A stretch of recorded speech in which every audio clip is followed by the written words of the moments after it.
Hello, everybody. How are you doing this wonderful Tuesday night, the 16th of June? Dadman walking here, and JT Kirk. JT, how are you tonight? I am doing. It's a Tuesday in June, so cannot complain in the northern hemisphere as well. And I it guess I should doesn't point that it out. doesn't do any good to complain anyway, does it? Exactly. Exactly. And I'm just saying hello to folks in the chat. Hey, Buddy Yeah, Hepburn. yeah. Other I buddy, know others will be filing in very he's soon. like he's like howdy, and then Bueller. Hey, I was within 5 minutes. Bueller. God, what's the classic movies all the time of Ben Stein? But buddy, hope you're doing well tonight. Great to have you with us too, and whoever else will join us in the meantime as we go live now. Yep. Yeah, so the tweet is out. I shared that out there, so we got that going. It's Taco Tuesday. Hopefully, you've had your tacos.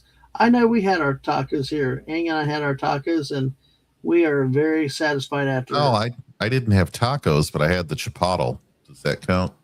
That counts. Well, I don't know. Okay. It's sort of Southwest. It's sort of. You It's could put sort it of in a something. tortilla. Yeah, you could put it in a tortilla and consider it a taco. Yeah, they do call them tacos though. So You can yeah, get them there. They're not, in my opinion, anywhere near value for money, but you can get them there. yeah. It's I don't know. I have to bum them for more food because see, I don't. I'm a picky eater. I don't really get the Uh, meat or anything else, but I decided to. I always talk to them and put a little more vegetables or cheese on it because see, I don't get the corn or sauce, all the other crap with it. I just basically mm. rice, beans, vegetables, and cheese. That's it. So, Well, so talking it's about cutting the very crap, we should just cut yeah. the crap and just declare USA the winners of the World Cup. I mean, why not? It's not too premature. No, not yet. 4-1 win of the first match. I mean, against a Paraguay team that actually knocked out Brazil in the qualifiers and another major team. Mm-hmm. Uh, so it's we'll talk about that as we get through the group results. Uh, and interesting stories coming out uh, around the world, around the World Cup, and other things too. I got a funny story, hopefully, to share as we go through here tonight. We got some college football, and we've got some other things too. So, all right. But buddy, yeah, hey, buddy had a salad with a vinaigrette. So JT, when you get your Chipotle, what do you usually get it?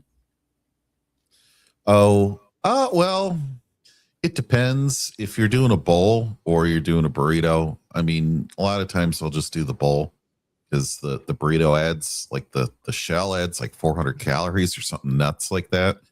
No Yeah. joke. So you want to have what you have in your hands. Just Mm-hmm. do that. I usually go light rice, white rice, light pinto, Uh, and then I'll usually switch it around on the meat depending on what looks good that day. But I always go double meat, just because otherwise they're stingy. yeah, I know. I And beg them in to then give me. Oh, go ahead, JT. Go ahead. Sorry, yep, you're and then still. I always tell them some of the pico and some of the hot. That way you actually get tomato and onion in there. Otherwise you just don't, right? Yeah, And then yeah, the hot sauce, which they call it hot, I would still call it kind of mild, yeah. maybe medium, but they call it their hottest, whatever. Um, then some of the lettuce and some of the cheese, and that'll be it. Thank you. See, I'm That's so exactly what I say. boring. The same words every time. I'm so boring. It's just I want heavy rice, heavy pinto beans, heavy vegetables, heavy cheese, and that's it.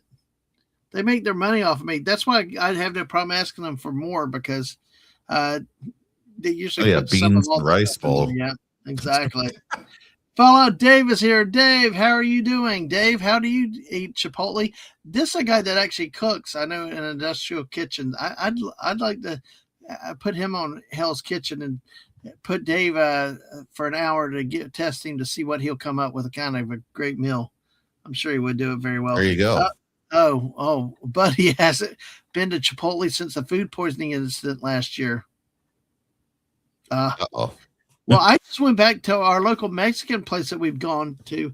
I think I've been back there once or twice since. I don't know if Mm-hmm. you were around that one night. I had MC Wally. We were talking about the Florida Gators that week. I think it was when I was doing the shows on Thursday night, and I ended up in the emergency room that night. We think it was a gallbladder situation. So every time I go to the Mexican place, I'm sort of please don't backfire on me, especially with the missus gone tonight. Mm-hmm. Oh, he's never eaten at Chipotle. Okay. Okay. Oh, Dave's not feeling so good. Well, hey, hope you feel better. It's rainy and dreary out there still, but it's supposed to get hot as hell again tomorrow in Florida. So, folks, we're going to gloss over some of the very basic topics tonight, unless you want to talk some things. We usually cover MLB, but we're not really going to hit that tonight. We're going to touch very briefly on the Canes. JT, we have a conclusion in the NHL. The Carolina Hurricanes beat the vaunted Vegas Knights. So, what do you react to with that? Good. Good. But Buddy said, before we get into the sports, Buddy said, my normal order is a bowl with pinto beans, white rice, barbacoa beef, all three sauces, guacamole, sour cream, and cheese. But golly, lost 20 pounds from that. Dang. Yeah. So, yes, what do we think? Canes beating Vegas. Why do we think that's a good thing?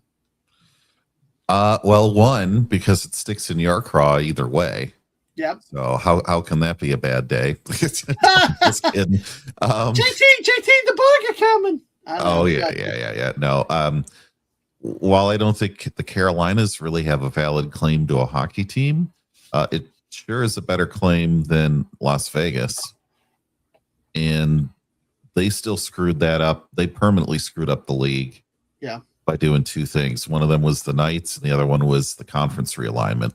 And, well, actually, three things, and the third thing was the salary cap. So, what about the salary cap as a problem? Is it not high enough, or is it too low? It's too low, and they made all kinds of rules. Like, so certain teams, like the Red Wings, used to just have basically they could do whatever they want, right? They could hire all the 5 best players, and then you would just win all the time. And then they started putting caps on. So then the Red Wings said, okay, well, we'll just make you a player for 20 years and we'll spread it out over 20 years, even though you're only going to play like 10 of them. So that way you get under the cap. And then they said, oh, no, now you can't do that either. So, yes. They got to put a rule of something. It's just crazy with what they're doing.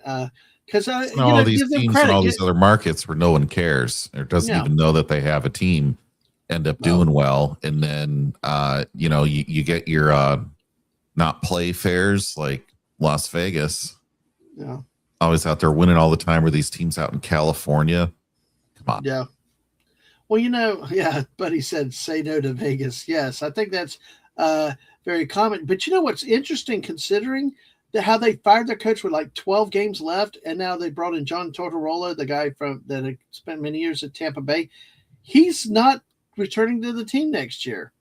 I guess he's going back to the booth or broadcasting. It's like really odd how they fired the coach right at the end of the season, then they got hot again. So, but it's just weird how they do. And like you said, though, the thing is, the big market teams always had the advantage. It's like in Major League Baseball, the Dodgers and the Yankees, even with the salary cap, they can outspend everybody. But, hey, I do think some of the small market teams are just cheap owners. You look historically at the Oakland A's owner, who's now Sacramento, and I guess they finally moved into a stadium in Las Vegas. I believe I saw the other day. It's just crazy. But what's crazy is I agree with Buddy. Raising Cane's is really good. Is it? Okay, I've never had it, and we're getting one. The Wendy's went out of business, and now I think they tore the building down. Dude, if there's a problem with your Raising Cane's, it's because they hired delinquents. Okay, I'm just going to say that. No. Okay, yeah. I got you. Yeah. So, but I agree with that. I agree. These teams should. I see like the Devils. I don't get why New Jersey is in a big market itself, but it's like they're afraid to get spend the money or get the right players. Jack Hughes wins a friggin' gold medal for the USA and can't lead a friggin' hockey team in the NHL. Yep. And it can't even make the playoffs and near in the bottom of the division, not even the conference. I just it frustrates me that some of the bigger market teams don't perform better. Which With is that, in those are better for your sport, and your original six should still have an outweighed influence in the game, and they don't. yep. It just and if you don't have that anchor, you don't have that core, then you don't have people that watch. And when people don't watch, then you're like the 3 a.m. show on ESPN, so. Well, you know who's always watching on Twitch side? Chewy. What's up, everyone here? Chewy. Hey, how are you? Hey, Chewy. We're going to kind of be in a little of abbreviated format tonight with some of the shows, but I do want to talk the World Cup a lot tonight, if at all possible. So hopefully y'all have World Cup on the brain. It's actually been good to watch. I'll get more into that a little bit, but we're starting off with the NHL championship won by the Carolina Hurricanes, which I don't care. Like Dave said earlier, it's a lesser of two evils. So we're going to be bouncing from there. We're not really going to touch Major League Baseball tonight, JT, because you know what? I dawned on me a little while ago. It's like, why? I mean, it's June 16th. Yep. Well, in the Tigers are basically already eliminated. So. It's funny as I get older, it's like I can give more sympathy towards the shorter season. I mean, I really can. Yeah. And the fact that they've expanded the playoffs, they have more divisions. It's not like the old day when you had the National League East and West. You had two divisions, and only the best of one. You only had two teams making each league championship. Mm-hmm. I could see cutting the number of games down, and then and the other thing, you can reset all the leaderboards. Yep, exactly. I don't know, but that's nothing wrong with that, right? Yeah, I agree. But look, when they start putting runners on second base to start extra innings now, I'm like, So, Buddy has the Padres, Cardinals on. Giants and Braves is on rain delay. See, I think I might be able to have that through Peacock. I need to actually look. But I will tell you, baseball does not draw my interest anymore because I've seen what Wrigley Field looks like now with all the ads and stuff and just so much stuff. And you got pitch clocks. I mean, I don't know. But that's, like I said, that's another matter for another day on a different scale. But any last thoughts about hockey? I mean, like you mentioned, the realignment where it took, took Chicago away from Detroit, right?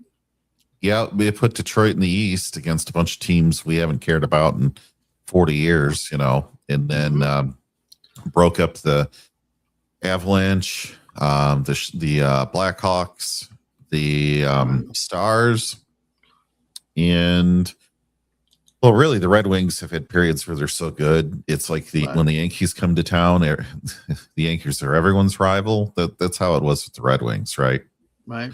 When Alabama goes to every football stadium, it's rivalry week for them. That's how it always was for the Wings. Even if they weren't like going to probably beat you all that much in a series, fans from these other stadiums just did not like them. Yep. At all. So and you build that up.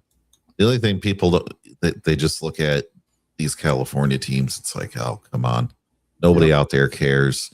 You look at these teams in the East, and it's like teams in Ohio, multiple teams in Florida. It just, as a Cubs fan, I always loved those West Coast road trips. They'd be starting at 10:05 with Harry Carey and on, and just it went from there. Well, one thing I can't figure out is the Men's College World Series. Georgia and Texas are playing now scoreless in the bottom of the fourth. West Virginia beat Troy today to advance to play North Carolina tomorrow. I think there are 4 teams left. Maybe there's 5. I don't know. I can't figure it out, but I know North Carolina, West Virginia play tomorrow. And I think Georgia, Texas is an elimination game tonight. So looks like you're going to have a College World Series between one SEC team and one team either in the ACC or the Big 12 for college, So, Buddy said, yes, that's what they say about all of our teams back east. Good for you, buddy. Good for you, buddy. And And the thing is, right? We talk about the UFC. There's not enough teams. They haven't hit a critical mass. Yeah. But you start talking about adding 6 more teams, 8 more teams to the NFL to bring in other countries, then you start diluting the product. Yeah. And I think baseball is kind of already there. And hockey is there. And hockey is a smaller sport. I don't see most of these other markets really being a big draw for them. It doesn't get them on ESPN, right? They keep building smaller and smaller stadiums for these NHL teams. So you got to do something different. Well, see, I think the Jaguar Stadium that they're renovating for the NFL is going to be smaller in capacity, but what they do is you charge more. Yeah, you have less capacity, charge more per tickets. Kind of like going to Disney World these days, but it's yeah. I was watching some stuff on YouTube about some of the people that have gone to the resorts lately. Yeah. Oh boy, don't. Yeah. They want you to not believe your lying eyes at this point with some of those prices, but hey. This isn't a Disney critic. Yep. Otherwise, we could squirrel that way for a long time. Yeah. Oh, yeah. And Buddy is right. That's how they're doing smaller on stadium side for all sports, whether it's football, soccer, baseball, everything else like that. Except for college football. College football keep wanting to add another ring on the outside every year if they could. Yeah, I'm going to, because you mentioned that. I hope Chewy's still around because we got some things I want to talk about there. The Florida Gators, Ben Hill Griffin Stadium is talked about being one of those that's expanding. I mentioned the Jaguars right now, right? Okay. The NFL. I think they're playing at home this year, limited capacity. Of course, they had the games in London, but next year I think they're completely in Orlando. See, On3 Sports reported from Scott Strickland, who actually has been under fire for quite a while as you know what, these bastards and all these lock-in things.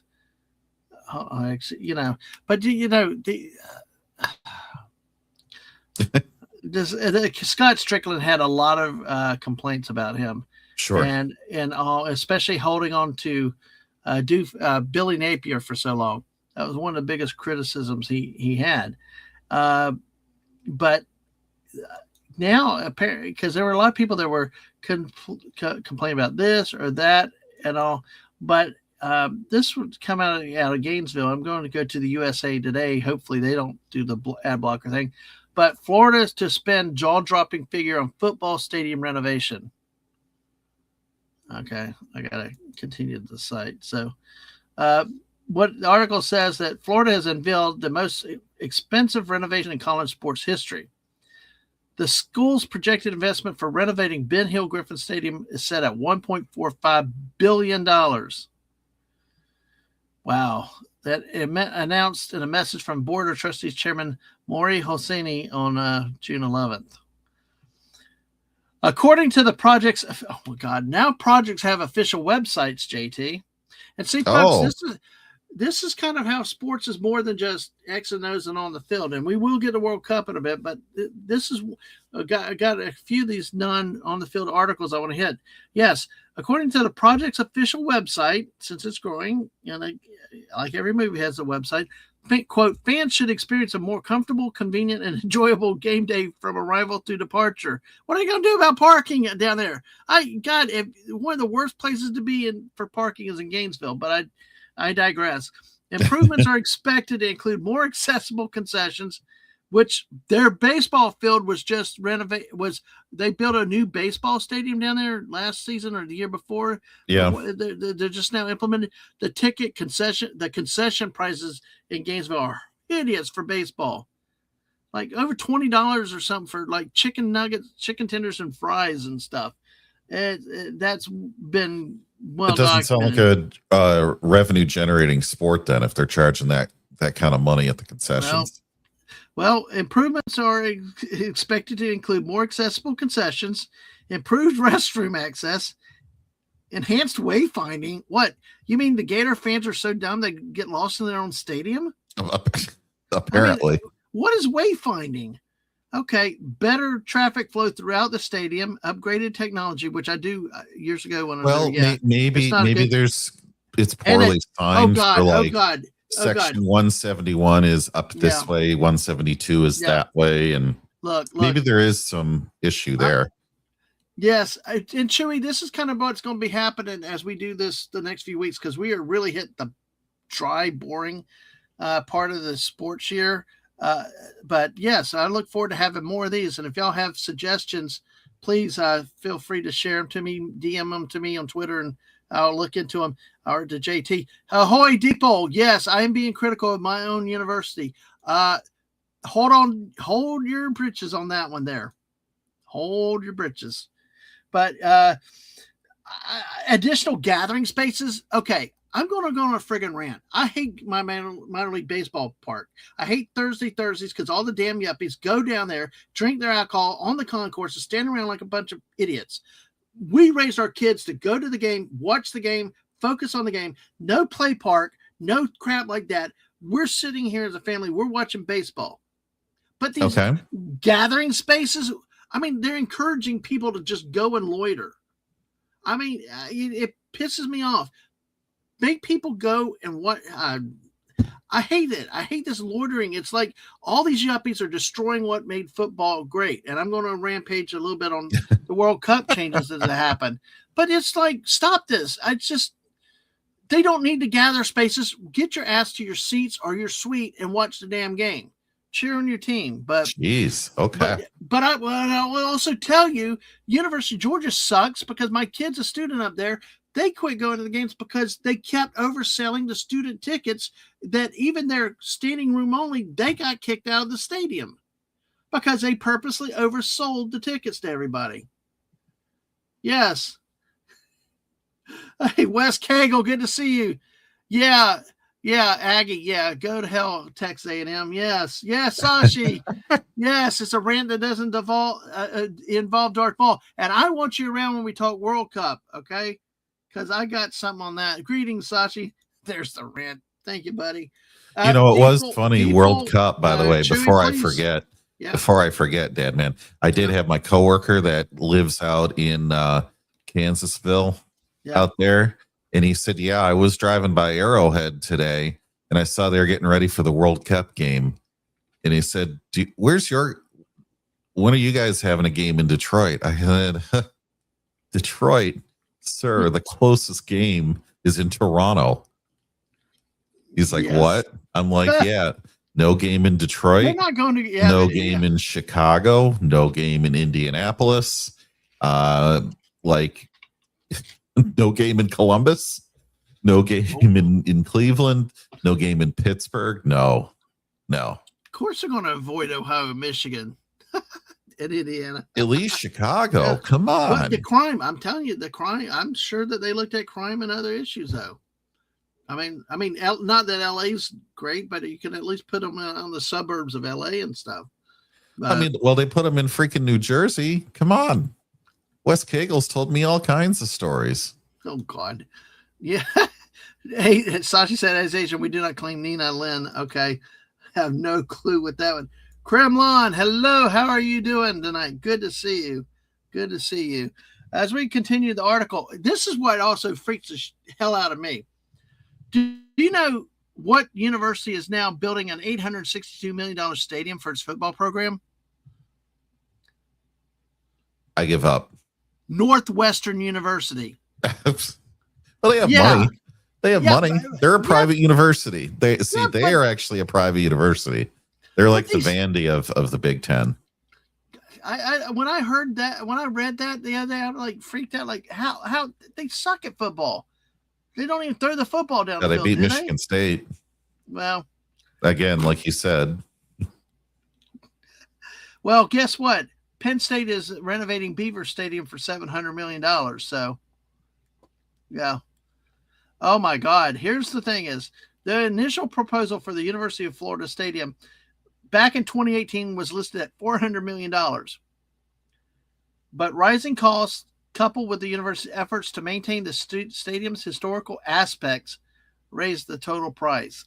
There's not much of that stadium that's left that's historical to me. When they took out the north gate, the ivy walls and stuff, that many, many years ago, and they just kept building straight up. yeah. Anyway, the project is being funded through a combination of private giving, capital reserves, projected generated revenues, financing mechanisms, including long-term debt issued through the wow. They issued debt through the Florida Board of Governors for an auxiliary. Well, I mean, they do for housing units and stuff in the universities, but for a sports program, that's the first time I've ever heard the state of Florida issuing debt for a stadium. Really? Wow. Yes, really. They would issue bonds on behalf of the universities, Uh-huh. like revenue bonds for housing and parking and stuff, but never for a stadium like that before. Hmm. Yeah, one of the universities, University of Central Florida, had an audit finding years ago related to that, to transferring of fees, revenues, and stuff. So it's a new day around. So anyway, construction is set to begin after the 2026 season finished prior to the 2030 season. So that's probably another reason why they did not go to Gainesville for the Jaguars. So Jess, hey Jess, yes, maintain historical and upgrade. Don't get along. Look at Soldier Field. Yeah, that's another thing. Now they're going to be the Indiana Bears. JT. Oh, How well, about there you that? go. Yeah, yeah. Kremlin. I like that name. Kremlin. That's a cool name. Yeah. Yeah. Yeah. He's a big supporter of Mark D with a C and the great Awesome. Admiral Teague. Awesome. Great to have you and everybody here with us tonight. And the great Chicago Bear fan here, long suffering. Although she had a good year last year, but yeah, it will be sad to see the Indiana Bears. Oh, it's a nuisance I streamer. find that hilarious. I know Nick Weiser was not too happy, but I find it just so funny. Nice. In a number of ways. We can talk bet. about that later if you want, but yeah. So, what do you think, folks? You in the chat, what do you think offhand? If you got any opinions, I know it's the University of Florida, but what do you think about that cost for a price tag for a stadium renovation? $1.45 billion. Oh, it's going to go over. You know they're going to get cost overruns. What do you think about the principle of spending that kind of money on a stadium, especially in a college sports stadium? I mean, they do use it for concerts. They do use it for other things, but outside of football, it's only maybe some concerts here or there. And as much as I love the Florida field, I just think they should doze it and build a cheaper stadium. I mean, the only thing that's historical about it is pretty much just the old bench seats and probably some of the walkways and underneath.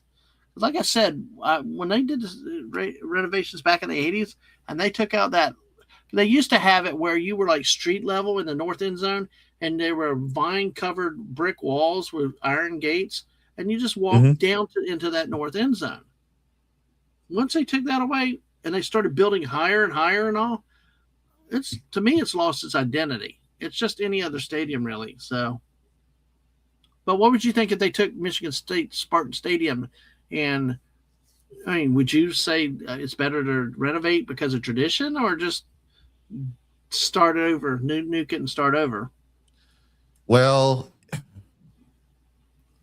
they have room. They have room to add on the end zones. They could move the scoreboard off of one at least, and the jumbotron if they wanted to. But the other side, they could still do that. Right. They could still add a lot. See, they went smarter and had an upper deck, so they could connect the upper decks and probably get another 20,000 people in there, which would put them almost at 100K at that point. I think they're like 78,000's the record, something like that anyway. So, I mean, they could still do that and do it smartly without really too much concern. Right. Okay. It's like go ahead. Go ahead, JP. The way to not do it very well, and I know some Michigan slappies are not going to like this, Michigan Stadium is terrible. Is terrible, and they always want to be the biggest one in the nation, especially for college football. And the way they achieved that is the stadium itself is so old that and they didn't really have the space to redesign it to put a second deck in, so they just add a ring around the outside. Right. So every time you do that, you just get further away from the field, Yeah, man, I've gone to a game there sitting like 2/3 of the way up, and you might as well bring your opera glasses. Yeah. Because there's no way you're getting a good viewing experience there. And maybe you like a shouting crowd and having to pay for parking and all the rest. I want to see the game if I'm going to pay money and squeeze in there. Yeah. So, agreed. There's room for both approaches. I think MSU has a route to upgrade, and U of M should really just demolish and build a new one. Now, where they would do that in Ann Arbor right now, I don't know, but the stadium's already far away from most campus. Right. So, I mean, it's not like they have a convenient spot now. It's just that land is so expensive there. Right. What they could do, they could take a year and play at Ford Field. And I don't think anyone would be too upset, although you would have fewer people watching. That would be how you would do it. But sometimes you have to do that. Path. Yeah. That's the path, and they could do it. So, but other places, if you're stuck, like Alabama, if Alabama needed a new stadium, where would they play? I can't think of anywhere else, right? Birmingham's outgrown. They've outgrown Birmingham. That would have been the choice years ago. But like the same debate in Jacksonville with the renovation with the Jaguar Stadium is that they're actually going to tear it all down and be a completely new stadium now. Whereas before they kept the upper deck of the west side. Now they're actually going to completely doing that. See, Buddy said that there are only a few college stadiums he would say are really historic and would favor saving. See, like as much of a Gator homer as that stadium's not. I mean, it's not what it's changed enough. It's like the Gator Bowl, the stadium down here. It's not what it was growing up. Just go ahead and doze it and do it cheaper, do it right the first time. So, I think the Coliseum in LA is one. Notre Dame Stadium. I think the Big House. I mean, but you also have to be reasonable with what's comfortable. And there's nothing that great about the architecture of the actual Big House itself, other than they've been playing there for so long. Well, I throw this out there since we still have Deeple in the chat. What about the Horseshoe? I mean, is that considered a traditional stadium or historic stadium because of the history? I won't go there. I couldn't tell you. We know you wouldn't. I couldn't tell you, but I would recommend, swift demolition. A very talented team. The funny story is, right? We love you, people. Don't run away. Yeah, the Detroit Lions left Detroit and went to Pontiac, much like the Bears went to Indiana. And Pontiac is still in Metro Detroit, but it's not anywhere near the actual city limits. So I would argue it's actually easier for most of the fans that can actually afford to go to the games to get to Pontiac. And then they moved back downtown, and now I would hate going to the game. I mean, I don't like going down there, but when they lost so many times for decades, they'd get drunken fights every week. I mean, notorious for drunken fights. And the stadium was too big. It could seat over 100,000 people, and they couldn't fill it. And then they would, when they had that 0-16 year, they were blacking out the TV and all this other stuff. Well, that was after they moved to Ford Field, but anyway, the point being, they were such a loser team that when it came time to detonate and demolish the Silverdome, they had a team that placed all the charges to bring it down. Yeah. And they pushed the plunger, and all the charges went off, and it was still standing. See, a stadium that last FU. Exactly. We're not leaving. I tell you, a stadium I like, and if Chewy's still around, he can speak to it, is LSU Stadium, Tiger Stadium. When we met Cobby that time, he told us we were nearby and we went and visited. I'm glad that we did. It's a nice stadium. I'm just trying to figure out how the hell people park for a game. It's probably even worse parking than the University of Florida parking. It's right on campus. There's not many big parking lots, and I don't know how people get to some of these games. But Deeple says when Ohio Stadium is replaced, the atmosphere is going to become so corporate, it's not going to be college football anymore. That's what I hear when I read that. When that whole gathering space is crap, it's corporate wine and cheese and not football and stuff. Oh, well, if they were to rebuild the shoe to be something else. And Deeple's right. I mean, they're going to put in so many private booths and suites that you won't even want to show the stadium on TV. It'll be an embarrassment. It'll be an embarrassment. It'd be like, is there anyone even outside in this stadium left to cheer? Well, he did say we can agree all of these historic stadiums for college football. Then you replied, and have ESPN wing and more suites than you could. Yeah, exactly. But he does say Ohio Stadium is impressive on the inside. What is impressive is the archway entrance, and you don't need to actually enter it. That's how I felt Athens, Georgia, with the Sanford Stadium. They actually had that open during the weekdays during non-football season. And we could just walk in there and take a look and take pictures down on the field. And it felt nice.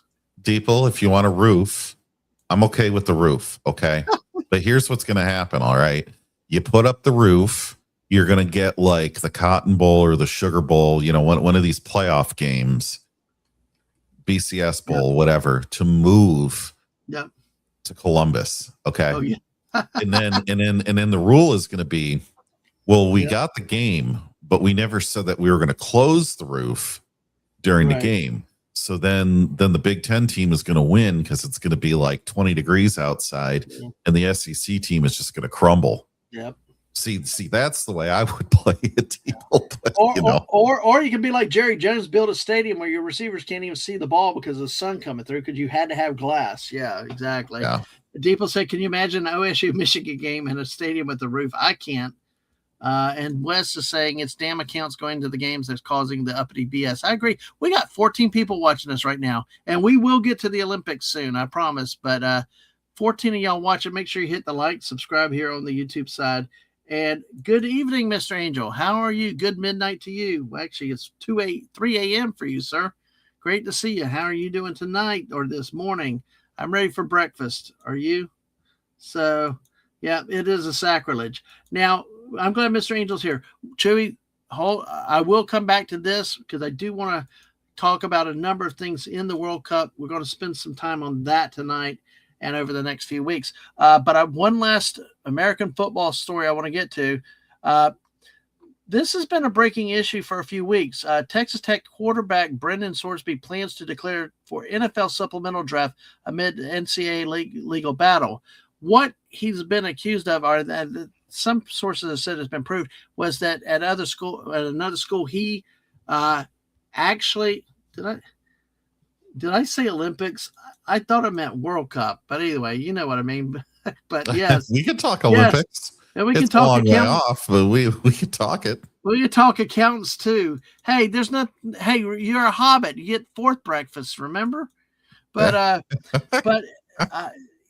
so the byline on this is the Red Raiders quarterback bypasses a massive eligibility battle and legal war with the Big 12 after admitting to wagering on his team, because that's a big issue in all of sports. It started at Pete Rose, and even before in the Black Sox scandal, and this gambling on your own team and gambling in sports has been a big thing. And now we talked about Vegas, remember?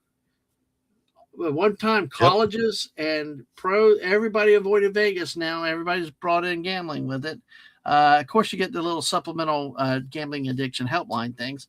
But the article from CBS Sports reads, Texas Tech quarterback Brendan Sorsby plans to enter the 2026 NFL supplemental draft.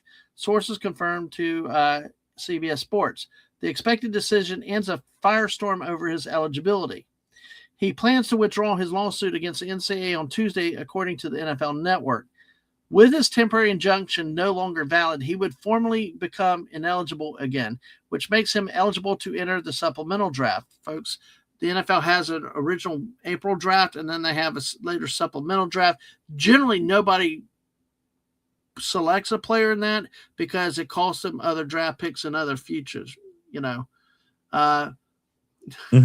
I had to twist Mr. Angel's arm, didn't I? But let's see. I'm going to start this one for Chewy again. Come here.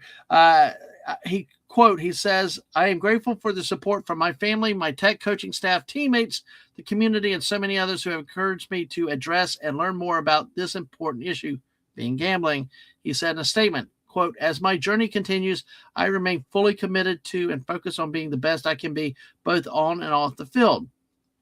Big 12 Commissioner Brett Yormark, in his own statement, said, quote, it's been a challenging week for both our conference and the college athletics landscape.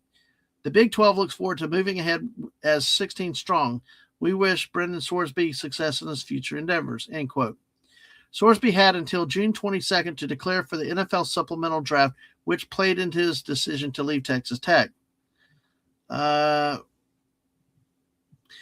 quote from the Texas Tech board chairman, Cody Campbell, said this decision was made with Brendan and his family and is purely an output of practical analysis of the situation. Brendan and Texas Tech stand on very solid and legitimate legal ground.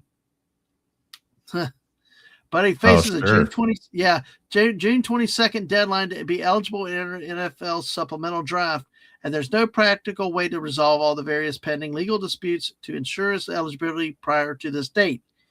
This is the only viable and fair path for Brendan and his future, as well as for his teammates and our university. Campbell also noted that Texas Tech would not seek the return of any money paid under his contract with the school. According to reports, he was set to make more than $5 million at Texas Tech. Sorsby admitted to placing thousands of bets during his 4 years as a college athlete at Indiana and Cincinnati, including gambling on his own program while playing at Indiana. Gambling on your own team or university is grounds for permanent loss of collegiate eligibility per NCAA rules. However, he received an injunction in a Lubbock County District Court that would allow him to play pending formal trial in February 2027, which basically gets him through this season. The NCAA appealed the decision. The Big 12 discussed options in the past week to punish him at Texas Tech, including potential ineligibility for the Big 12 championship game. Responding to a statement from Texas Attorney General Ken Paxton, the league filed a request for an injunction that, if granted, would allow it to enforce its rules against Texas Tech. The attorneys generals from Oklahoma, Kansas, and Utah also stood up in support of the conference. So instead of going through the legal process, Sorsby will instead attempt to become the first player drafted in the NFL supplemental draft in the NIL era.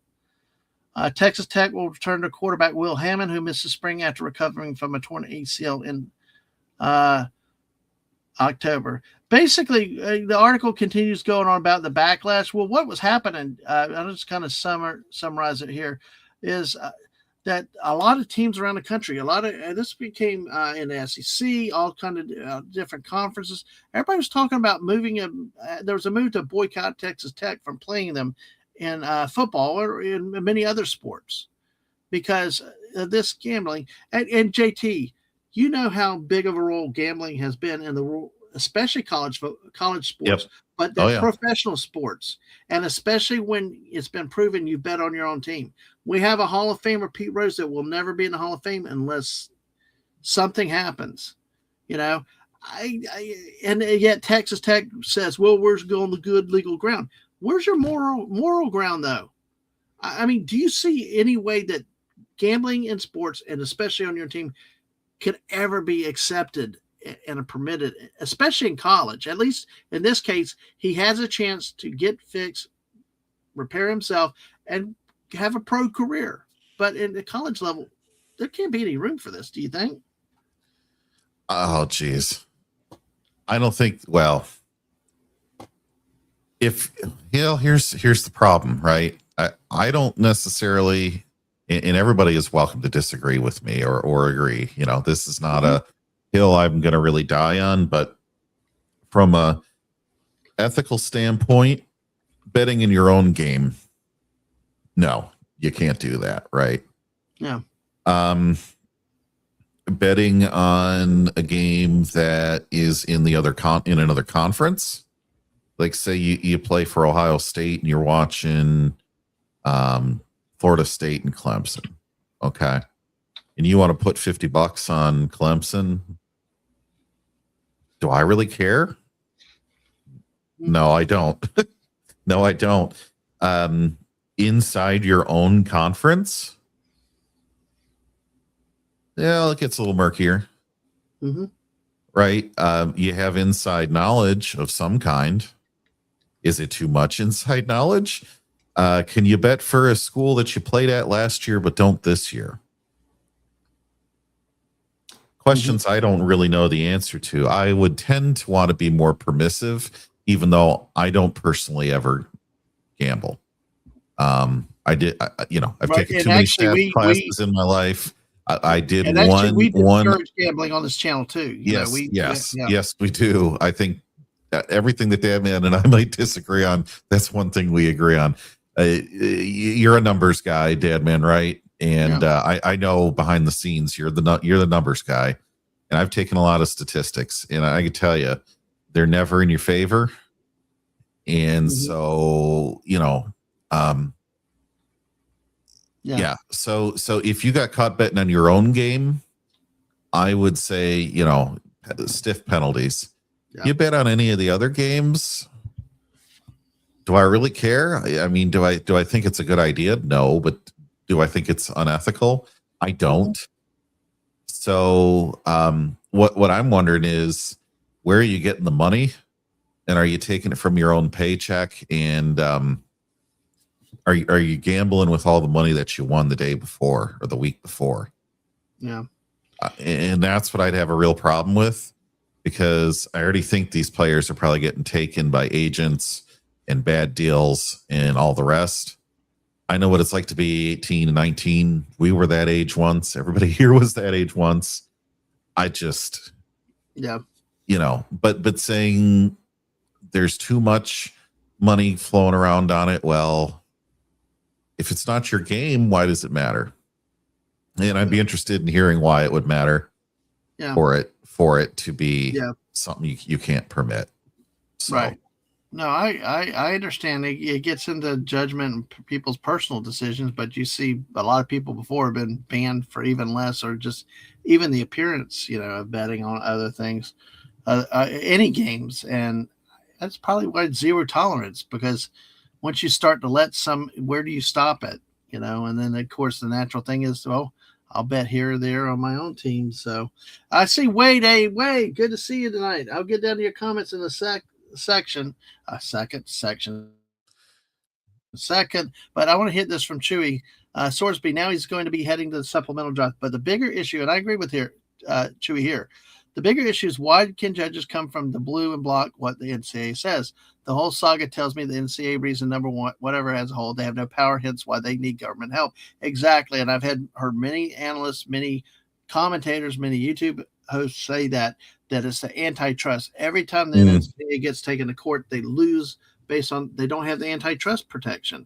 Or, you go into collective bargaining like the NFL does, but the problem is these schools rightfully don't want to make them employees, because then you got all that stuff you got to deal with, retirement with all, it gets nasty. But the joke this last week around Gainesville and here in Florida was, we'll just find a local judge. That's what we should have done when Will Greer got suspended and other things happened. Just find a local judge, have it overturned. I mean, it happened this last season in basketball in Alabama with the guy that returned from the G League.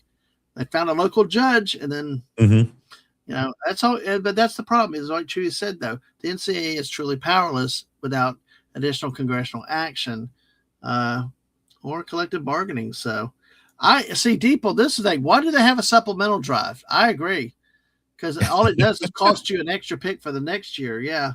And he did say the only person he think deserved to go to the NFL early was Maurice Clarett. I remember that.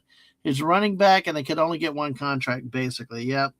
Now, what is a problem here is you can start putting wagers on where players will go in the portal. Mm-hmm. And see, that I think you would have to ban, because there's no way to prove that you weren't influencing trades in schemes, in three-way trades, or multi-part deals. There's no way that you can't prove, it would be impossible to prove your innocence against one of those types of things when you have an agent that might be representing especially more than one player and all kinds of things, right? And do we want to burden our court system with that? So I think if you were one of the players or one of the agents or one of the coaches, you should be banned from wagering of Yeah. any kind on portal movements in team Yeah. rosters, Yeah. because that is something you can't settle in the open. So there you have it. There you have it, Right. folks. I'm not an And absolutist. And Chu is actually confirming that there's two judges in this that sided with him. So and it's been said before that the NCAA loses in court because they do not have the antitrust exemption that Congress has allowed for others. And how can you have any nationwide rules for consistency with all these things? And the conferences are impotent and powerless, also just as bad as the NCAA. Oh, they're powerful, just not in the ways that. Well, they run for the hills too at times. They like to give up. Yeah, West Cagle, Dadman loves gambling. How do you explain him? Telling him this is getting the kitchen to make him a pie. Gambling with one's life right now. I was young and stupid. We were barely married 2 years, maybe not even that long. Yeah. And Jess says, Jess said if he gambled his own team, he should be banned from the NFL too, since it's illegal there. Yeah. Oh, you're going to Atlanta Thursday. Yeah. Congratulations. What are you going to be doing in Atlanta, Wade? Hopefully it's fun. You have a good time and all that. Jess is hardcore. Jess loves her sports, and takes it very seriously. So, all right, we got 14 people still here. Let's move over into the world of the World Cup. They're just coming in. I know, it's like wonderful. So Chewy said first judge was not allowed to be part of the case. He was way too close. Hence the second judge here the case, despite not having ties to Texas Tech. That happened in Alabama. The first guy was a donor to the Alabama program, and then the next guy still. Yeah, I get you. Oh, it's soccer related. Awesome. Feel free when we get into that. Tell me what matchup you're gonna go watch. But before we get into the heart of the World Cup and where it's set, let's have some fun with the World Cup, right, JT? Isn't football fun? Oh, we're gonna talk foosball. Foosball. Foosball is the devil. Yeah, that's the American version. But for our European and international friends, our Asian friends, our European friends, and the Americans like Wade that's going to watch the game, there's a fun story out of Boston. I didn't get the flags. What? Which flags? I StreamYard doesn't really show. I see the world. Let me take a look on the YouTube side. I can't see there. Oh, what's that? South Africa and I'm not sure. I'm not sure which ones the flags are, Wade. It's hard to see here, but hey, good for you. But JT, what would you think if we brought back prohibition?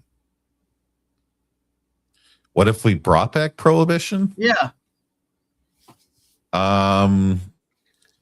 I don't think it's going to happen. Okay.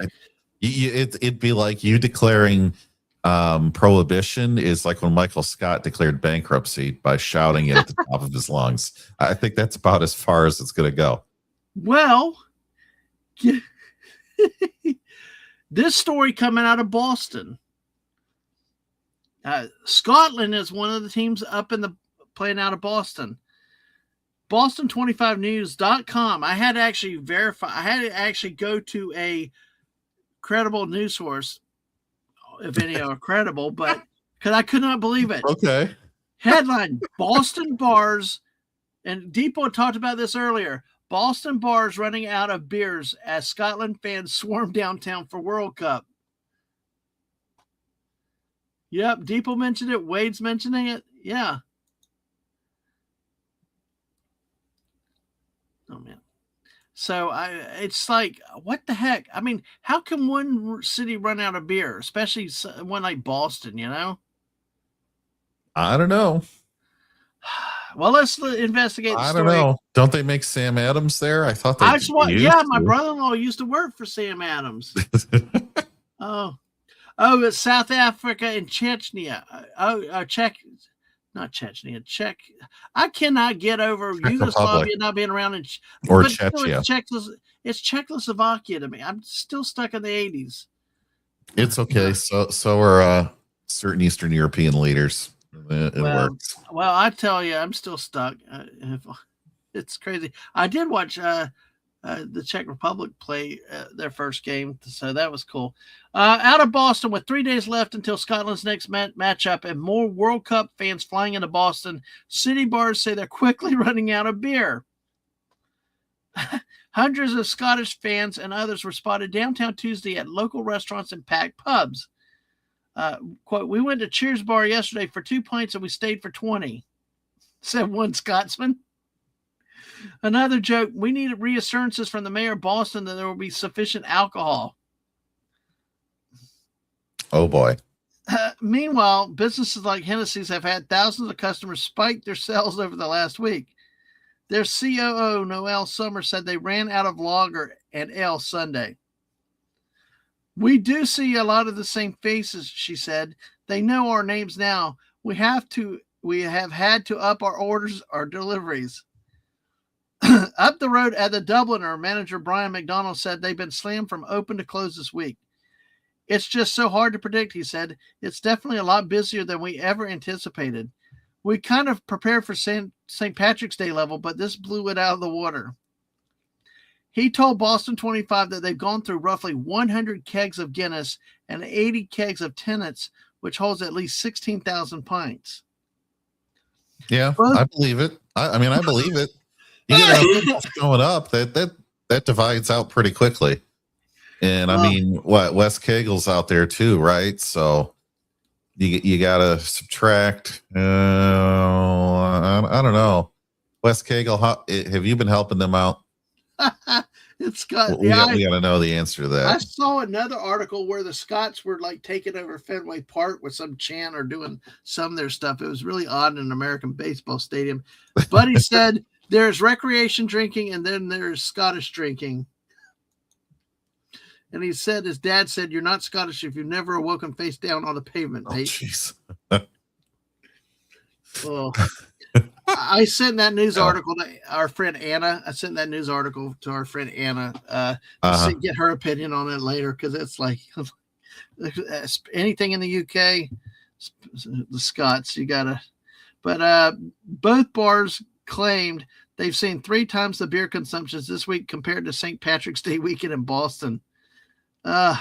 They claim shortages are behind them, and with new beer shipments coming in on a daily basis. The camaraderie, the fun that the Scots have brought to the city has been unprecedented, Summers said. So that's the article. What is your first reaction when you hear that? I mean, they say they've caught up now, but could you ever imagine that many people drinking so much that, I mean, not just one bar, but all the bars are complaining about it. Yeah, I've been to a Big Ten game or a Big Ten school during the first week or during football games. I fully expect that. Yeah. Yeah. It's just crazy. And they're all on vacation too. Keep that in mind. It's not like they're going back to work the next day unless they're taking some kind of, international virtual call. Yeah. Cause, because I got a comment from Chewy to go back to. I'm trying to go back to what Jess had said, because she had one earlier. I forgot to start, but it was about Southern, being in the South and stuff. Let's see. I'm trying to figure it. Here we go. Jess had asked, what do you think of all the stuff about Europeans here for the World Cup? Lots of people loving Waffle House. Yeah, they are. The Waffle House, Buc-ee's, you name it. Anything Southern specifically. There's a streamer that put something out there that I've got to share it out at some point, talking about that very thing, Waffle House. And you could have thrown Cracker Barrel in it until they decided to do what they did. Which we ate at a Cracker Barrel last week, and it's like, yeah, it's disappointing. So, Jess said she loved the videos of the Tartan Army, especially them going to and in Fenway. Yep. I saw today that the Norwegians were rowing upwards up an escalator. That's the Really? beauty of this. Yeah, that's the beauty of the sport and the fun. I mean, uh, Anna's told me about how like some of the British chants at the, you know, at some of the. I mean, they get really personal and very competitive, like our college sports. But I guess that it really gets into something over there. And also, as a side note, I saw this floating around today that apparently, uh, they're threatening to eject fans if they chant bad stuff about Keir Starmer if in the Oh, English come matchup. on. No, that's I was out there. It has been reported. So yeah, yeah, yeah. So we'll have to see. Of course, I retweeted from Lorena that Anna, hey, we Americans will help gladly volunteer for you guys. Yep. Deeple said there was a story about a U.S. carrier docked in Croatia and drank all the alcohol in the whole country this year. God. Oh. Jess said she saw a Scandinavian saying they need ranch sauce in Europe ASAP. Well, if they contact Mr. Angel, he might be able to hook them up with some ranch very quickly. They have everything they need to make it there if they want. They do. There you go. Well, we're at over a little bit of an hour, but just run down some of the scores today that they've got. I'm actually going to share the screen. Oh, yes, this one, JT. How about this one? Have you seen this one? If you want to read that, go ahead while I'm doing something. The videos of the Japanese fans cleaning up for the stadium after the game and before leaving are cool as well. Yeah, it's all right.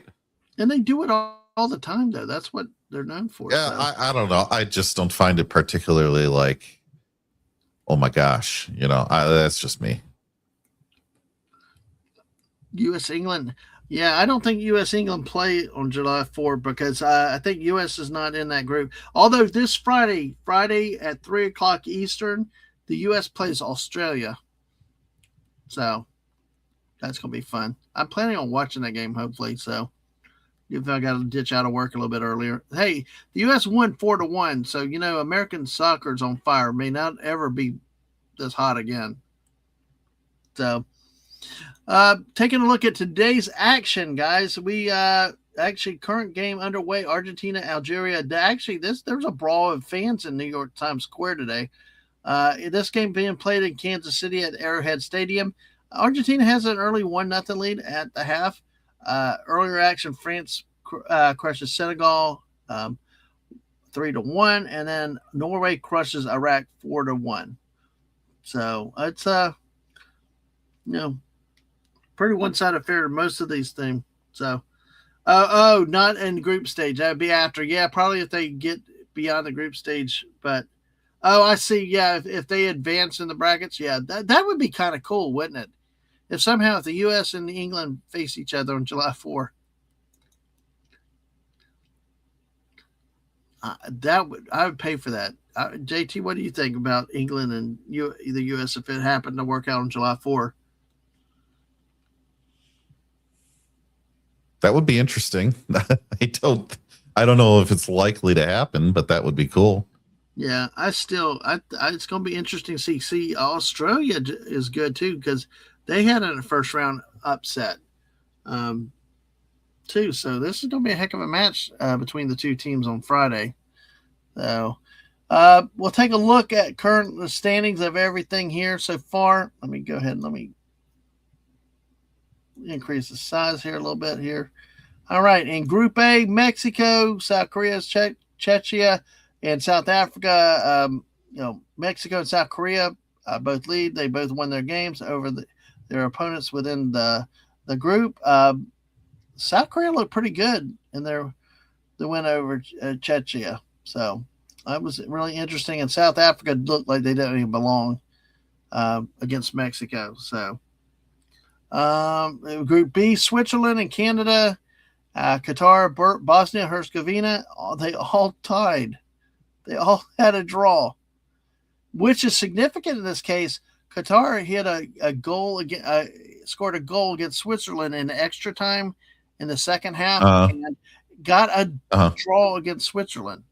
That's like their first point ever in the World Cup, and it was a stunning development.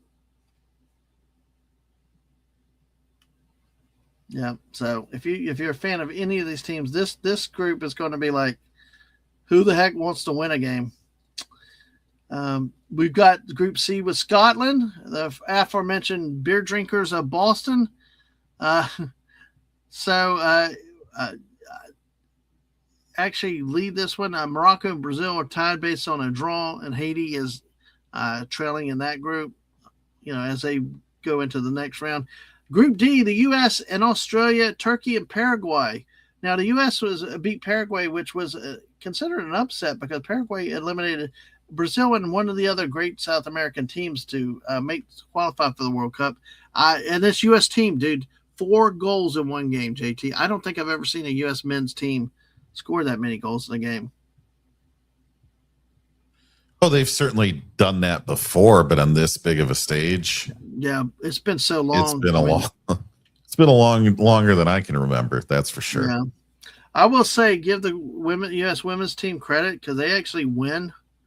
They might be a little bit hard to watch off the field, but they do kick a lot of ass. But the men, we'll see what happens with this style of play. We'll see if they can advance beyond group play and advance. Because I tell you, that would be really cool if they could face the Brits or the English on July 4th. Furthermore, we got Germany and Ivory Coast, both winners in Group E over Ecuador and Curacao.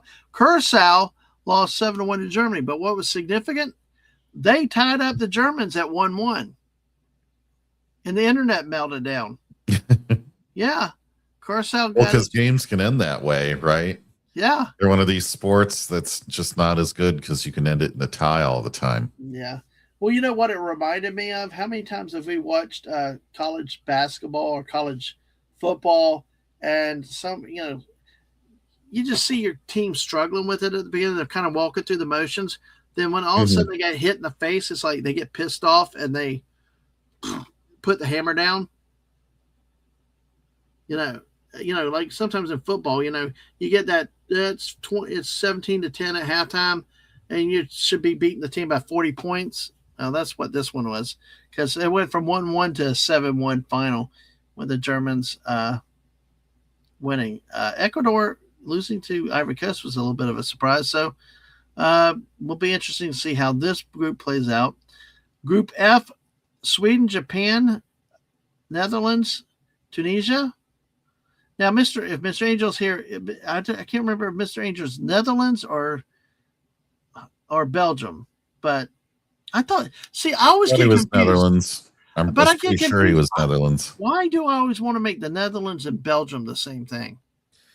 I don't know, but I would not walk around talking about that in that location. No, probably. Yeah, it's horrible. Oh God. Hey, I tell you what, it can be kind of fun, dude. I really enjoyed it, especially if you get some drinking and have some fun, get a friend to watch it. It's even better. But JT, you are the Bayern Munich. FC Bayern Munich. Yep. So you're not a stranger to the game. It's just you don't necessarily. Well, I played it for a number of years. My sister was a very, very high level all the way through high school. Well familiar with the game.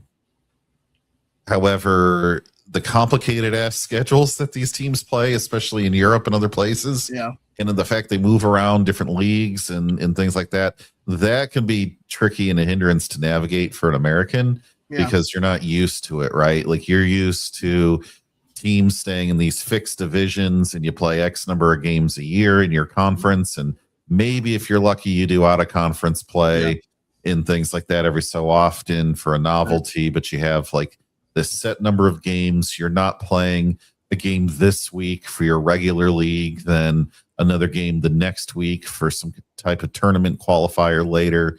Like none of that, right? Yeah. And so that's a big part of what makes it confusing.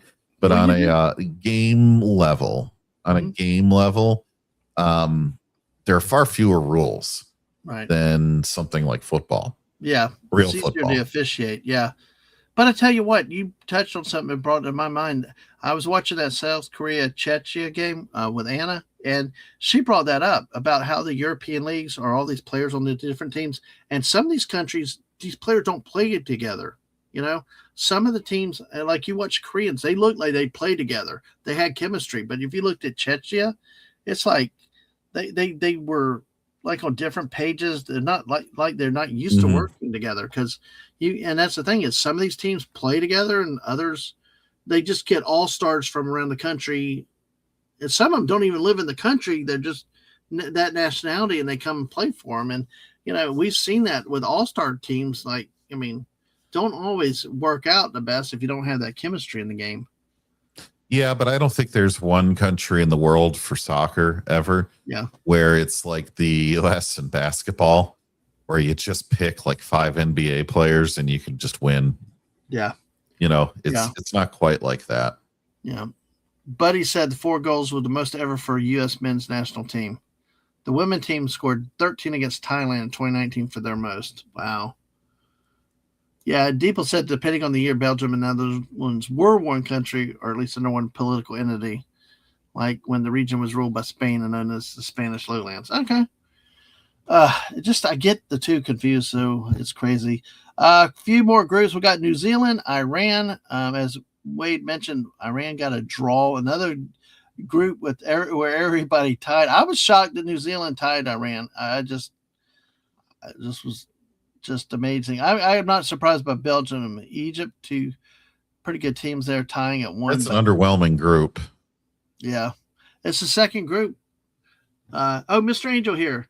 Mr. Angel, yeah, you are still here. Mr. Angel said Napoleon, the Netherlands, Belgium, Luxembourg were one country. Mr. Angel, are you keeping up with the World Cup this year? And yes, let us know who you are definitely for because I got to get it straight in my head. I'm sorry. Yeah, so, but hey, it's all good. Appreciate you. Mr. Angel's here at like almost 4:00 in the morning. Can you believe that? Oh, no, it's after 4:00 for him now. It's like crazy. But hey, glad to have you here, Mr. Angel. Group H, we got Uruguay, Saudi Arabia, Spain, and Cape Verde. Cape Verde, their first ever, got a tie, a scoreless tie against the vaunted Spaniards. Spain was viewed as one of the favorites to win this tournament. And they get upended and shot by Cape Verde first time in. Was a scoreless tie. Uruguay and Saudi Arabia also tied at 1. That was a game that Uruguay had in control till later, and then Saudi Arabia tied it up late in the game. And not a bad matchup. We got Group I. We got Norway. Like I said, their fans were rowing backwards up the escalator in some video. Crushes Iraq 4-1. France crushes Senegal 3-1. We all know Norway and France are going to come out of this group very easily. This is probably one of the more dominated, lopsided groups, between these two. I mean, Senegal and Iraq really don't have anything else. Let's see. Let's see where we go. Okay, mystery. Luxembourg. Hey, where else can you go and get the country Luxembourg mentioned than on my channel? Yes, that is awesome. So, Deeple said it was true. Mr. Angel just picking a random time when it applies. And Mr. Angel said, you better not say that to a Dutch, Belgian, French, or German person without proper distance and escape plan. Yes, exactly. All right, we got Group J, which is action was today. They've not updated this since then. Argentina, Argentina and Algeria. I believe we had to score on that earlier. It's in progress.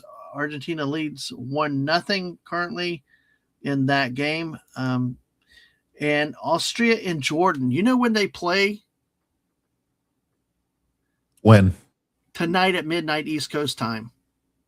Wait, on the East Coast? No, they're playing they're playing on the West Coast.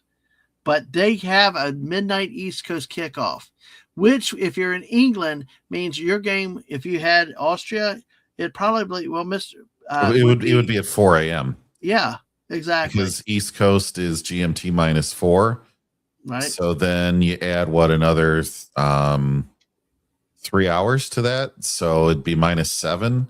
Yeah. So it'd be a 7-hour difference. So If you're watching it in London, it would be at 7 a.m., but that would be another hour. So it'd be an 8 a.m. game for Austria and Probably maybe a about 2 9 hours. a.m. game for Jordan. 9 or 10.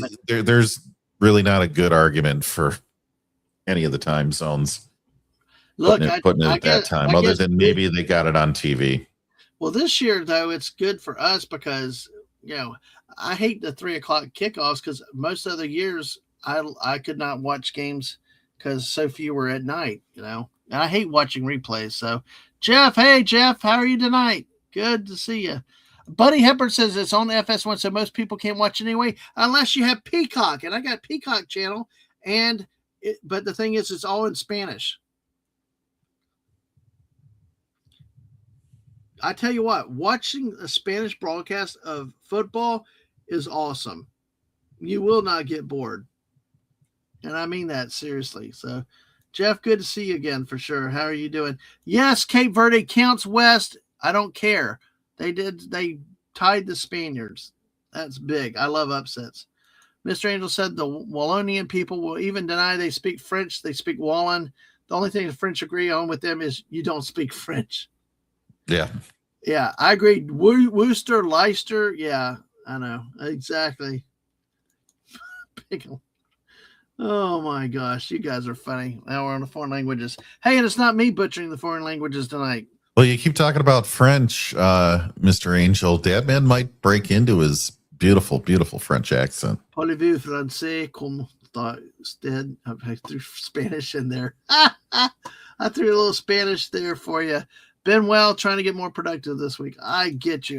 We're only going to stay a few more minutes. We're going to wrap up these other couple groups that have not played yet. Portugal, Congo. Yeah. Never mind. Keep going. Portugal, Group K, Portugal, Congo, Uzbekistan, Colombia play. Group L, England in the last group. England, Croatia, Ghana, and Panama. I guess probably England and Croatia will move out of this group, but so they're playing America South in that one. Which one? Panama. I'm not. Let's see. We'll take a look at the matchups real quick. So no, I'm saying that was America back in the day. No. America South. Yeah. Yeah. I mean, I can't believe Iran scored 2 goals against New Zealand. So that Mr. Angel said that to you, there's a town in Belgium where every sign is in Dutch, French, German, and Wallon. Okay, I don't doubt it. Looking at tomorrow's matchups. Wow, busy days. 5 matchups. See, one of them, Austria and Jordan at midnight. Then, of course, Portugal, Congo at 1 o'clock. England and Croatia at 4. Ghana, Panama at 7. And, that England-Croatia game. Wow, that's going to be a hard game. And then Uzbekistan, Colombia on the 17th. And I think Wade mentioned, Chechnya, South Africa is the game Wade's going to be going to on Thursday. So, nice. But this after tomorrow, every team will have played. They will have completed. Everybody would have. They'll have completed day 1. Yeah, of group play. Yeah, day 1 group play. Which, for those of you that don't know what that means, so there are so many games you have to play. What three games is every team? Yeah, and there are so many groups. You're going Group A through L. You got to spread these out if you're going to have any chance of putting them even on multiple channels of TV. So it's taken like a week and a half to play what they call day 1, which is really just like 1 of 3. Yeah, and the whole tournament's scheduled to go through the middle of July. Yeah, I'm actually surprised they don't have a more aggressive game schedule, because especially this group play business, it's so expensive. I don't know how anyone, well, I guess you wouldn't in most of these countries be able to stay here just to watch group play.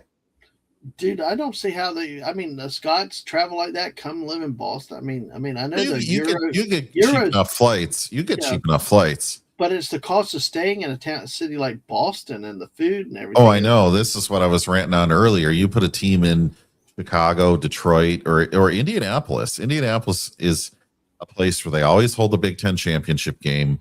They've held the Natty there in multiple sports.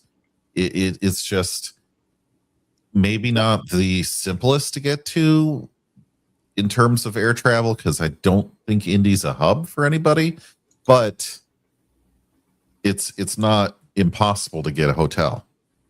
Yeah. And it's a good town to do it in.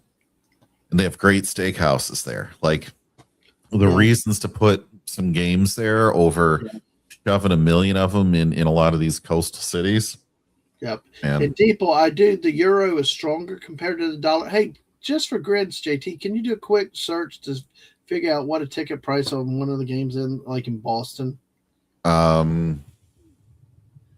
Yeah, sure. Just give me 1 second. Give me a minute. Deeple said that all the US is probably cheap. Yeah, because I know that one time I donated something to somebody in the UK. It cost me more because the euro was stronger compared to the US dollar. And buddy, you're right. India is a huge convention and sports destination. Absolutely. In Gillette Stadium. Yeah. Aftermarket for upper level in the group stage for, on the resale sites, between $300 and $450 a ticket. The average price for most matches is between $1,000 to $2,000, depending on team and let's say that again. Iraq, $1,000 to $2,000 depending on matchup and ticket category. So where's Iraq versus Norway. This is in Boston. Iraq versus Norway, $320 to $440. This is all resale, folks. So the original was probably lower, but so $320 to $440. So you're already talking twice the price of your nosebleed in like Ford Field. You're already talking like for a regular NFL game, probably near the upper limit if the team is just doing okay. Scotland versus Morocco, $700 to $1,200. Now that's because I think Scotland's just much easier to get to Boston from there. Okay. Yeah. Next most expensive, England versus Ghana, $730 to $1,150. Then Norway versus France come back around. I'm afraid of that. $980 to $1,400. Yeah, because you got two. Wow. And right now, you are not getting in there for under $1,000 when you start in a round of 32. Wow. Jess said that last she knew a US $1 to 1.66. I think euro is that. Mr. Angel said no. Yeah, go ahead. I was going to say there's the exchange rate and then there's purchasing power parity. Yeah, and and income, the average income of these folks. And the U.S. is a very expensive, very, very expensive venue to hold this in for pretty much anyone else in the world. Yep. And Mr. Angel's talking about the visa cost and food, not cheap to go to U.S. I think sometimes we overestimate that, but look at the food and the hotels. I mean, in a big city, I wonder what you would charge to get. Look, I was in Tallahassee, Florida, state capital of Florida, because there was just a friggin' graduation, and they jacked the government rate up to $500 a night, just because for the government rate. Yes. Wow. And you had to prepay in advance because of a graduation at FSU. And if you, exactly. Is that even through like Concur, or is that just through like Expedia? With the hotel. Okay. Yep. With the hotel. Okay. That was your only option. Mr. Angel said Europe depends on what country you're in terms of expense. Switzerland, expensive. Croatia, however. Jeff does say a real sport has some kind of stick in it. I know you're talking about baseball and hockey. Now the teams, I think you might see more of your Latin American and third world teams maybe play in Mexico. Yeah, because it's just less expensive. Although Mexico City isn't cheap either when you're talking these soccer games, but comparatively, you're starting at a lower baseline. Mm-hmm. Yeah. And if anyone says Chicago and Detroit are too dangerous, well, let's go to Mexico City. Start comparing numbers, I just see that's another issue, that if the U.S. is holding it, why are we sharing it with Canada and Mexico? You why not just know, have them all here? We got venues. you distribute some of the risk, you make some of it more affordable. And let's face it, Canada and Mexico are never hosting the World Cup on their own ever. And they've probably got more fans per capita for soccer than the US. I know Mexico does by quite a bit. So, and it's not like Mexico's going to group up with the rest of Central America, right? Mm-hmm. It's just a numbers thing. Now, could South America do it on their own? Oh, maybe. They did with Brazil. They did with a few years With ago with Brazil. Yeah. And they did the Olympics there. So it's I think it's just one of those things, right? Yeah. Well, Mr. Angel's now coming. You guys, Jeff wanted sticks involved. Now you got to appeal to the Olympic Committee. Mr. Angel wants a gold medal long distance probe throwing at humans champion. Does that count? Yeah. Or put the venue on the U.S. Canadian border, split the cost half and half. North side has a goal, south side has a goal. Gosh, he's funny. Oh, there you go. All right, so folks, I'm looking forward. Like I said, it's fun watching a friend. Get a friend, a buddy. You can watch these things and have fun. One of the other biggest storylines out of this, and if anybody here left that wants to talk about this, is, and we touched about it a little bit on Saturday night, and I've been pointing out that this water break thing is not the first time in this World Cup, but it's the first time I remember it being made an issue of. Because what happened in the first match, Fox News was late coming back because from a quote water break, and they kept running commercials. Well, you know how soccer is broadcast, right? Yeah. And how it's played. You don't stop, even if you have injuries. Halftime, but it keeps running. But you stop at halftime. They literally now are pausing about halfway through the first period. First half in the second half. It's like people are saying they're now quarters. You know, like I said, I was watching with Anna today. She's like, what the hell is this crap? This is not soccer. And I've seen it repeatedly on Twitter and other things. Is you're conditioned to play the whole half and then whatever. And to a lot of people, this is changing the game and is an affront to the game because once again, for money and for commercial, because I don't know. How do you feel about that concept? I don't know if you're familiar with exactly what happened, but they could do all sorts of things like half and half the screen with a commercial. They already do that in the NFL, especially when someone gets hurt. That's the perfect time for them to start playing commercials on top of stuff, which I think is kind of sleazy. But there's ways they could throw that in or start doing commercials around the border of the screen, you know, which they love to do that in the NFL. They've got the technology to do all that. There's no reason to take full on breaks or full on cutaways to do that. No. And it's like I said, it adds 3 minutes or even more to the injury time at the end. So it's But it was interesting to see the passion that people had with it. It really, really meant a lot. And yeah, I know that the British were drinking lots of water down here in Florida, with the heat. But hey, that's what they all have to play in the same conditions. It's the home field advantage over here, and I mean they train in Florida, not Missouri. They're playing in Missouri right now. So I don't. I mean, hey, look, the British tourists come to the States and Florida, and it happens. You have to adjust to it, unfortunately. So. Jeff said, just imagine what will happen during the USA Olympics. The Olympic Committee is likely going to have strict rules because of this. Well, very likely next time it's in the summer. But folks, if you got any other thoughts on that, the water break was it's just it surprised me like why you changed the game and I'm me, I'm not for changing the way games played, broadcast, or anything else. I've said it so much on just football, college football, and I like my problem with Major League Baseball.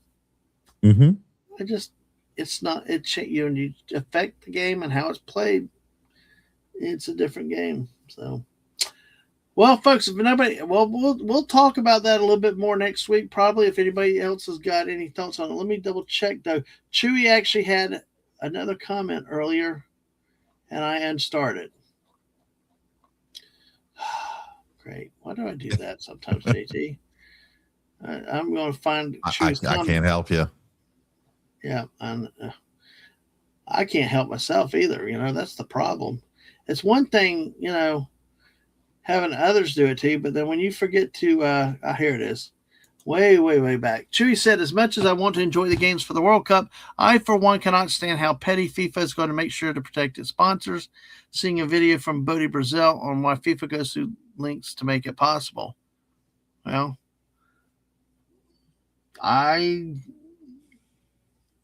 there's a money thing around there. I don't ask me how or why, folks. Yeah, I don't know, but you got to keep the sponsors happy. Exactly. All right, folks. Well, we're going to wrap it up with this one. Unless there's any other thoughts, next week when we come, it will be we will have a college baseball champion. Well, we already have MLB. Well, the MLB will still be going and going. We have a NBA champion in the Knicks. We have the Carolina Hurricanes as the hockey champion. So guess what? We're going to be talking soccer and football mostly for the next few weeks, and any breaking news stories like we talked tonight on several issues. Mr. Angel said, if I may ask, how did you Americans experience the Orange Dutch Supporters Legion? I don't know, but if there's the people in the orange shirts that actually took I don't remember where they're playing. I think they're in Seattle, maybe. Oh, yeah. Then we won't know. It's even better. It's even better. They set up a very small protest zone outside the stadium. It literally is like 2 or 4 traffic cones with a little bit of netting and like really less than a 6-foot square area. And the Dutch were going there taking pictures with it, having fun with it. And I saw their dance where they danced to the side and had the kids invested and all that. So, but I tell you what, I will say, the video I've seen, Mr. Angel, they're passionate, they're on fire, and that was interesting to see their passion, and that's another great team in the history of soccer or football. Alaska Jeff said, easy solution, flood the soccer field, make it players can drink and play like water polo, a real sport. I like water polo. I do. Yeah, there's the water polo. So, and I'm not familiar with this, Brody. Captain Archer's favorite sport in Star Trek Enterprise. Oh, well, there you go. See, hey, you get some Star Trek in here too. Oh, I'll always squeak it in somewhere. Don't worry. I expect you to. Buddy watches all of Brody's videos, had a lot of interesting takes. I'm not familiar with him, but I'll have to look that up. And of course, Jess said, see, they refused to say SoFi Stadium during broadcast out of there. Oh, good. Yeah. That's at least you can have little ways that you can protest it and fight it off. But hey. All right, folks. Well, everybody, that's week 1. Well, week 1 will wrap up tomorrow in the World Cup. Hope your team advances. It should be interesting. I'm actually enjoying it, like I said. I always love the chance to watch it with people because it's always better to grab a friend and have some fun with anything you do. JT, any last thoughts on any of our topics or anything else you wanted to bring up tonight? I just wanted to say, I think 2 weeks ago or last week when we did this show, I went off about Michigan State and how they chased out the president because of the terrible, terrible board. And the AD who started a $1 billion special fund to pay players. So that way MSU could be competitive in the era of pay to play. He is gone now too. Yep. He ended out to Kentucky. He was here for a whole year. Wow. Wow. So better get out while the getting's good when you have a transition like that. Yeah. Yep. And I said last week, he isn't going to last till July. And I was right, although I gave him another week to dither about, but he didn't need that long. So there you have it. When you see the writing on the wall, sometimes you better get out on your own timing. So, yep. Buddy said Brody Brazil is broadcast for the A's and now works with the Sharks. Has his own YouTube channel. Yes, Mr. Angel, thank you for coming by. And next week we'll probably be talking even more soccer from the beginning because there ain't gonna be much of anything the next few weeks. Well, and we'll have more results. Yeah. Right. When you're still just on day one in group play, it's a lot of chaos, not a lot of meaningfulness going on quite yet. Exactly. So, JT, do you want to say anything about where you are these days, or what are you doing, or are you just kind of living, trying to live life, and then exactly right. I will be not this week, but next week on Wednesday night, I will be maybe hanging out with Dave C doing comics. However, for this week, Saturday, 9:30 p.m. Eastern time, if Star Trek is your thing, then come check us out at Saving Star Trek. We will be doing the final episode of Star Trek Enterprise. Oh, wow. And then we'll be moving on to the original series after that. So, this is your last chance to get some NX-01 going. Yeah, but in the original series, I know my wife just bought all the whole complete original series, so that could be very nice. Very nice. Although Saturday night at 9:00, I'll be with the Squirrels and Jeff and West, hopefully, and hopefully a few more this week. We had a great time with Mark and Jeff the other night. But hey, thank you. Cool. Everybody, join us Saturday night at 9. Streams this week probably will be down. Maybe some random Fortnite, possibly. No stream scheduled for Thursday at this point. Unless I can fill in as an emergency thing, and I may go live at some moments. You never know what will happen, but this Saturday night is the one stream you can definitely count on for the next few weeks. So, but this is horrific to me. Mr. Angel said, I really don't know much about soccer. I'm flabbergasted. Oh, Sashi, hey, just as you get in, I know. Hey, tell us what you think about the World Cup real quick, and we'll throw it in here. We talked about the Scots in Boston drinking up all the beer. The bars are complaining about they're running out of beer and had to up their beer deliveries. The Scots took over Boston Fenway Park with the Red Sox. We talked about the stupid commercials, the water breaks that it messed up the game and made a lot of people. They need a water boy. That's the thing.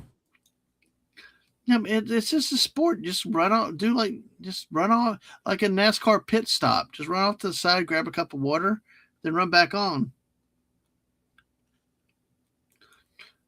Couldn't get your birthday off on Tuesday, but got off the Thursday after. Jess's birthday is coming up in July, and for a number of years we've celebrated Jess's birthday with a Fortnite stream. So I want to talk to her about that and which night we're going to get that set up. So great. Thank you for reminding me that, Jess. We need to arrange that. We still have a couple weeks though, at least. Buddy said you kicked the ball in the net. That's about it. Oh, Jesus. You like that one? I do. Good. It's kind of like basketball. You throw the ball in the hoop. That's all you got to do. Football, you run it that way. Sashi's saying a funny story. Norway game was not broadcast today because they have a beef. Indonesia has a beef with Norway. It's basically a geopolitical alliance stuff is what it's coming down to. So, what I will say though, one more thing on this, the games are supposed to be like competitive, but also some sportsmanship. So, have sportsmanship for the other teams. Be positive. There was some really sad goings on with one country booing the U.S. during the opening ceremony. Yeah. We don't need any of that negativity. No, it's about bringing the world together, having fun and competition in sport. Yeah. You can always give everybody a hard time and stuff like that, but at the end of the day, leave it on the field and have fun. I'm sorry, Sashi. And He's not from Indonesia. He's not from the radioactive shrimp country. I said this Indonesia, not this Malaysia. trip I'm sorry. could also be a life, the trip of a lifetime, like the only time that most of these people will ever be in the US on a vacation like this. So especially when the weather's nice, be nice, be kind, Mhm. show us in a good light. Yep. Yep. It doesn't do anything to you to just be nice for 2 seconds. If you're rude or nasty to someone, they'll take that impression with them to the grave, right? Yep. So Yep. Okay, Jess. Why don't we plan on Friday night? Probably, but get with me later. Let's message and talk about that and set it. But I think we'll probably lean towards Friday. We can set the time up for that. So thanks, Jess, for reminding me of that. Jeff is saying soccer, the sport where grown men crumple to the ground and cry.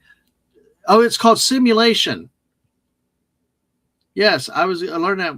Like I said, I was watching the game with Anna the other night, and she kept saying that. And they had this video review thing, and they call it simulation when they're laying on the ground faking stuff. Step on a pebble. Also walk off a full kick to the gut if they can get a penalty shot. Exactly. So, West is from Jersey. Kindness is overrated. Might get you out of line. Sashi said nobody except the rich can attend the World Cup in person from here. Way too expensive. JT, remember what you said?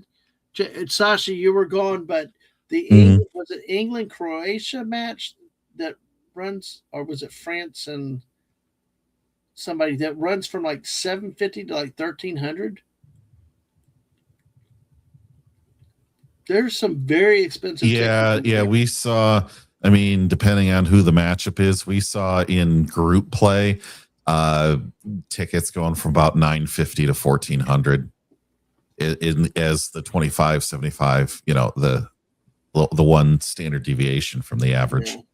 So I don't even want to pay that kind of money to go to football. I'd look for take Ing up to Georgia last year, and for friggin' Marshall, they were almost wanting $100 per ticket for Marshall.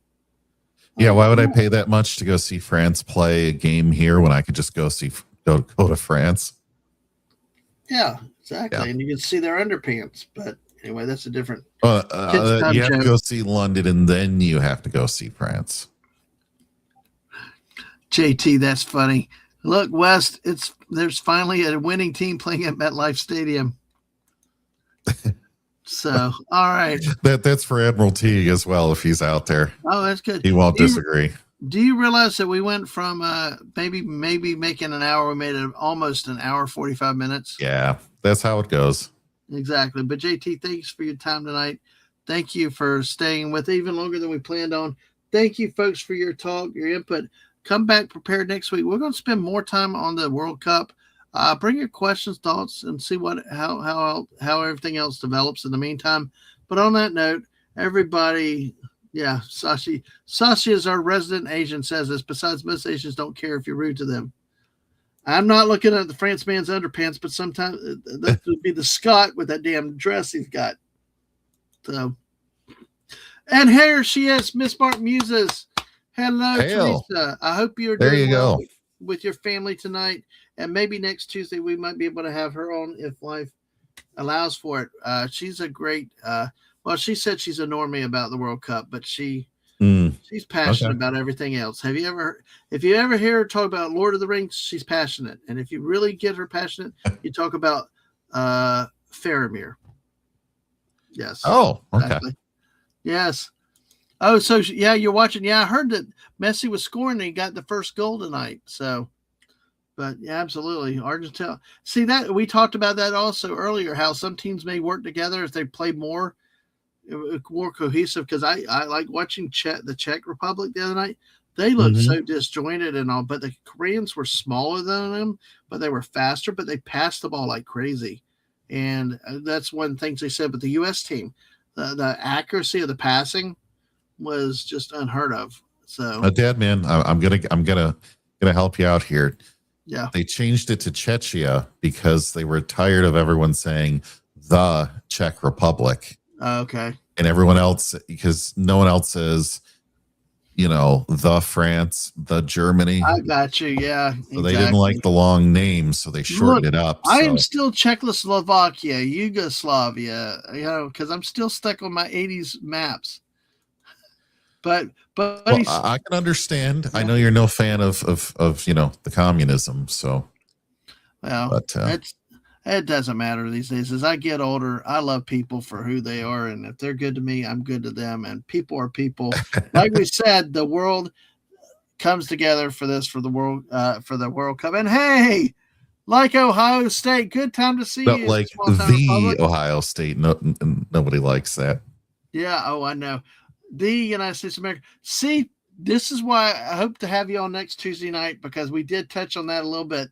You can see what she thinks with that. Boo the water breaks. Yes, exactly. It's not soccer. I mean, you play the game uninterrupted and then just until halftime. And so, but all right. Well, we'll regather next Tuesday night. It will be a lot more on the World Cup and see where we go. And guess what? We managed to get over an hour 45 minutes. So Sashi water breaks suck. Yeah, I agree. We will definitely hit this more. Oh gosh.